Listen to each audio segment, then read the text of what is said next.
आज हम पढ़ेंगे बैलेंस इन नेचर के बारे में। ठीक है जी, जैसा कि आपको पता है कि जो हमारे पास नेचर है या जो हमारे पास इन्वायरमेंट है वो किस तरह अपने आप को बैलेंस रखती है। ठीक है जी, तो अब हम बात करते हैं यहाँ पर किस चीज की। हम बात करेंगे इकोसिस्टम की। ठीक है जी, हम यहाँ पे लिख लेते हैं दैट इज इकोसिस्टम।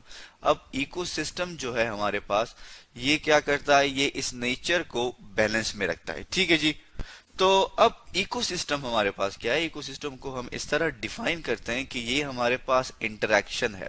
ठीक है जी, तो हम यहाँ पर लिख लेते हैं दैट इज इंटरेक्शन। और ये इंटरेक्शन जो है हमारे पास, ये किसके दरमियान है, ये जी हमारे पास है between the biotic and abiotic component. या हम लिख लेते हैं एबायोटिक। ठीक है जी, एबायोटिक एंड बायोटिक कंपोनेंट्स के दरमियान। ठीक है जी, ये हमने यहाँ पर लिख लिया। अब अगर एबायोटिक में हमारे पास कौन कौन सी चीजें आती हैं, जैसे कि हमारे पास टेम्परेचर हो गया वगैरह वगैरह। ठीक है जी, टेम्परेचर हो गया, प्रेशर हो गया। ठीक है जी, इसी तरह एयर हो गई, ये हमारे पास आते हैं किस चीज में, एबायोटिक में। और बायोटिक कंपोनेंट्स जो है हमारे पास, उसमें हमारे पास आ जाते हैं जैसे कि हमारे पास प्रोड्यूसर्स हो गए। ठीक है जी, और इसके अलावा हमारे पास जो है कंज्यूमर्स वगैरह जो थे वो हमारे पास इस बायोटिक कंपोनेंट्स में आ जाते हैं। ठीक है, तो हम यहाँ पे लिख लेते हैं दैट इज कंपोनेंट्स। ठीक है जी, कंपोनेंट्स लिख लेते हैं यहाँ पे। तो ये हमारे पास क्या है जी, ये हमारे पास इकोसिस्टम है। तो इकोसिस्टम के बारे में ये कहा जाता है कि जो हमारे पास इकोसिस्टम है ये बेसिकली सेल्फ सस्टेनिंग सिस्टम है हमारे पास। ठीक है जी, सेल्फ सस्टेनिंग सिस्टम का मतलब क्या है, सेल्फ सस्टेनिंग सिस्टम का मतलब ये है कि ये अपने आप को खुद ही मेंटेन रखता है। ठीक है जी, ये अपने आप को क्या करता है, खुद ही मेंटेन रखता है। इसकी जितनी भी जरूरियात हैं वो ये खुद ही पूरी करता है, सिवाय किस चीज के, सिवाय इस चीज के कि ये एनर्जी जो है हमारे पास, जो हमारे पास किस फॉर्म में होती है, एनर्जी जो हमारे पास आती है लाइट की शक्ल में। ठीक है जी, यहाँ पे लिख लेते हैं लाइट। वो ये क्या करता है, वो ये हासिल करता है कहाँ से, बाहर से। ठीक है जी, तो लाइट इसको कहाँ से मिलती है, आउटसाइड ऑफ द सिस्टम। ठीक है जी, तो हम यहाँ पे लिख लेते हैं that is outside of the system. ठीक है जी, जो कि सन से मोस्टली हमें मिलती है। ठीक है, इकोसिस्टम को।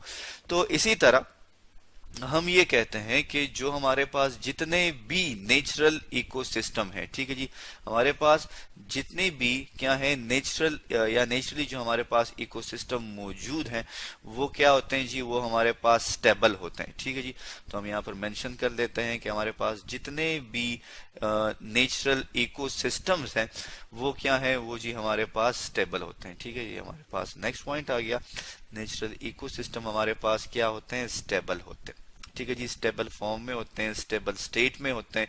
और इस जब वो हमारे पास स्टेबल स्टेट में होते हैं तो हम क्या कहते हैं, हम कहते हैं कि ये जो इकोसिस्टम है ये हमारे पास क्या है, इक्विलिब्रियम में है। ठीक है जी, तो हम यहाँ पर लिख लेते हैं दैट इज इक्विलिब्रियम। तो ये हमारे पास क्या हुआ, नेचर क्या हुआ कि हमारे पास इक्विलिब्रियम में हो गया। ठीक है जी, इसी तरह अगर खुदा ना खास्ता अगर कोई भी हमारे पास जो इकोसिस्टम है अगर वो स्टेबल ना हो, ठीक है जी, अगर वो क्या हो, अगर वो स्टेबल ना हो, मतलब क्या है स्टेबल ना होने का मतलब क्या है, स्टेबल ना होने का मतलब ये है कि जो हमारे पास बायोटिक और एबायोटिक कंपोनेंट हैं वो आपस में एक दूसरे को क्या नहीं करते हो, स्टेबल ना करते हो। तो अब क्या होगा, हम यहाँ पर साथ साथ मेंशन कर लेते हैं, अगर इकोसिस्टम हमारे पास स्टेबल नहीं है तो वो क्या करेगा, तो वो सरवाइव नहीं करेगा। ठीक है जी, हम लिख लेते हैं यहाँ पे डू नॉट सरवाइव। ठीक है जी, सरवाइव नहीं करेगा। ठीक है जी, तो अब जो है हमारे पास जो इकोसिस्टम है उसकी जो स्टेबिलिटी है वो हमारे पास किस चीज से आती है, वो जी हमारे पास आती है उसके बायोटिक और एबायोटिक इंटरेक्शन से। ठीक है, तो हम यहाँ पर लिख लेते हैं, क्या चीज लिख लेते हैं, यहाँ पर हम लिख लेते हैं इकोसिस्टम। ठीक है जी, जो इकोसिस्टम है हमारे पास वो क्या है, वो स्टेबल कब होगा, वो स्टेबल उस वक्त होगा जब हमारे पास एबायोटिक और बायोटिक कंपोनेंट के दरमियान इक्वली या इक्विलिब्रियम स्टेट में क्या होंगे, इंटरेक्शन होगी। ठीक है जी, तो हम यहाँ लिख लेते हैं एबायोटिक एंड बायोटिक। ठीक है जी, हम यहाँ बायोटिक भी लिख लेते हैं दैट इज बायोटिक इंटरेक्शन। ठीक है, अगर सक्सेसफुल इंटरेक्शन होगी तो ये हमारे पास क्या कहलाएगा, ये इकोसिस्टम, ये हमारे पास जी कहलाएगा that is known as a stable ecosystem. तो ये हमारे पास स्टेबल इकोसिस्टम कहलाएगा। जैसे कि अगर हम देखें, अगर हम बात करें, अगर एक एग्जाम्पल हम यहाँ पर ले लें किस चीज़ की, हम यहाँ पे लिख लेते हैं एग्जाम्पल। ठीक है जी, एग्जाम्पल हमारे पास क्या है, चूंकि ये हमारे पास इंटरेक्शन है किस चीज़ के दरमियान, एबायोटिक और एबायोटिक में हमारे पास लेट्स सपोज क्या है, टेम्परेचर है। ठीक है जी, हम यहाँ पे लिख लेते हैं दैट इज टेम्परेचर। अब टेम्परेचर जो है हमारे पास, ये क्या हुआ, ये चेंज हो गया। ठीक है जी, क्या हो गया हमारे पास, चेंज हो गया। और ये हमारे पास चेंज होने की वजह से क्या हुआ, ये हमारे पास कोल्ड टेम्परेचर हो गया या कोल्ड वेदर हो गया। ठीक है जी, तो हम यहाँ पे लिख लेते हैं कोल्ड वेदर। ठीक है, अब ये कोल्ड वेदर जो है, इसकी वजह से क्या होगा कि अब इसके साथ साथ या कोल्डर क्लाइमेट के साथ क्या क्या होगा कि जो हमारे पास बायोटिक कंपोनेंट्स हैं वो क्या करेंगे, वो भी चेंज करेंगे अपने आप को। ठीक है जी, तो हम यहाँ पे लिख लेते हैं कि ये हमारे पास जो बायोटिक कंपोनेंट्स हैं, ठीक है, जिसमें हमारे पास प्रोड्यूसर, कंज्यूमर्स और डिकम्पोजर आ जाते हैं, तो ये बायोटिक कंपोनेंट हम यहाँ पे लिख लेते हैं कंपोनेंट्स, वो क्या करते हैं, वो भी चेंज हो जाते हैं अकॉर्डिंग टू टेम्परेचर। ठीक है जी, चेंज हो जाएंगे टेम्परेचर के मुताबिक। टेम्परेचर हम यहाँ लिख लेते हैं।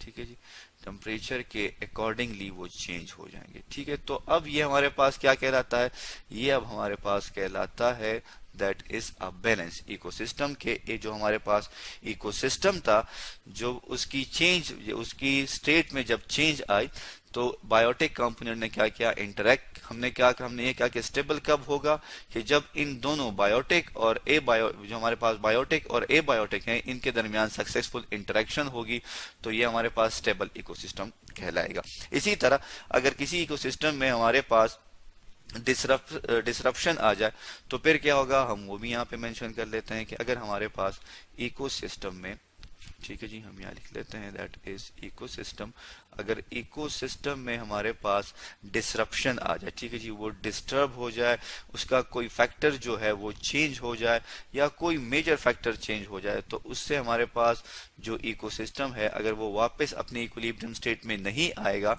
ठीक है, तो वो क्या होगा, तो वो जो हमारे पास इकोसिस्टम है वो क्या हो जाता है, वो डिस्ट्रॉय हो जाता है। डिस्ट्रप्शन से इकोसिस्टम हमारे पास क्या हो जाता है, डिस्ट्रॉय हो जाता है।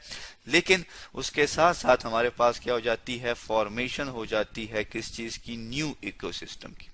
ठीक है जी, फॉर्मेशन हो जाती है ऑफ न्यू इकोसिस्टम, हमारे पास नया इकोसिस्टम जो है वो बन जाता है। ठीक है जी, तो अब ये समझना जो है बहुत ही हमारे लिए जो है मुश्किल भी है कि ये जो चेंज हमारे पास आ रहे हैं, किस तरह जो हमारे पास चेंज आ रहे हैं इस एबायोटिक में, ये बायोटिक में भी चेंज लेके आएंगे। अब ये चेंज किस तरह का आएगा, ये जो है जो हमारे पास जो जितने भी साइंटिस्ट हैं या जितनी भी नेचर है, वो हमें इसका आंसर नहीं देती कि बायोटिक फैक्टर जो है या एबायोटिक फैक्टर जो है ये किस तरह चेंज लेके आता है बायोटिक इंटरेक्शन में। इसी तरह अगर हम बात करें किस चीज की, अगर हम बात करें ह्यूमंस की, तो ह्यूमंस क्या कर रहे हैं, वो स्ट्रेस दे रहे हैं। ठीक है जी, नेचर को स्ट्रेस दे रहे हैं, किस फॉर्म में, in the form of pollution. ठीक है जी, पोल्यूशन की शक्ल में जो है वो स्ट्रेस दे रहे हैं।